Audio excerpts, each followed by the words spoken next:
जय जगन्नाथ। सो मु आपण मन नहीं आसी आउ एक फ्रेश मिनी ब्लॉग को एंड फॉर श्योर आपन को ये वीडियोटी बहुत पसंद आसीबो।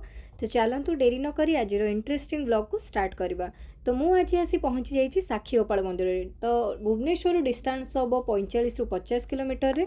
तो आपन जदि मंदिर पछर स्टोरी जानवे आपन आश्चर्य हो जिवे एवं आपन को रूम टांकुरी उठिबो।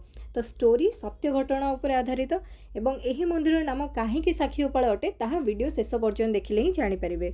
एही अंचल जड़े धनी ब्राह्मण रोते से बहुत धनवान थे और तांकर इच्छा थिला से निजर मृत्यु पूर्वर वृंदावन जाई प्रभु को दर्शन करने। जेहेतु से वयस्क थिले एकाकी जीवाई सक्षम नथिले तो सेही पाख गाँव जड़े गरीब ब्राह्मण से वृंदावन जीवाई बाहरी थे से भाभी सांगरे वृद्ध ब्राह्मण को मध्य नहीं जिबे। तो दुहे वृंदावन यात्रा बाहरिले। जीवा समय युवक ब्राह्मण जनक वृद्ध ब्राह्मणकर सहृदय निस्वार्थ पर भली तांकर सेवा जत्न करथिले। कहीं यात्रा समय वृद्ध ब्राह्मणकर देह असुस्थ हो पड़ता। तो यहीपरि भाव तांकर सेवा जत्न करी वृंदावन गोपाल मंदिर पाखे पहुँची गले। वृद्ध ब्राह्मण तांकर एभली उदारता एवं सेवाश्रम को देखि तांकर झील सहित विवाह करबा पई वचन देले।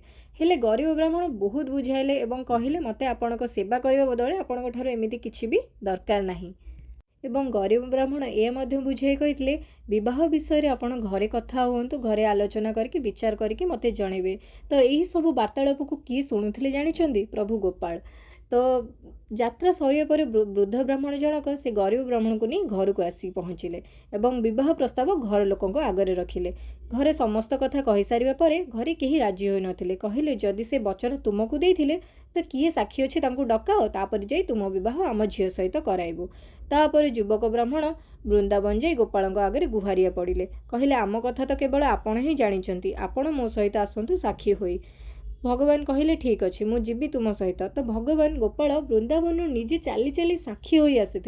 से ही दिन यही जगार ना साक्षी गोपाल बा ये मंदिर को सत्यवादी मंदिर कहुए। एंड आपण मैंने जानते भगवान होचंदी भक्त वत्सल। भक्ति से टाणी हो सबुआड़े आसबे हेरी भक्तों पाखक। तो भगवान को भक्ति डाकतु।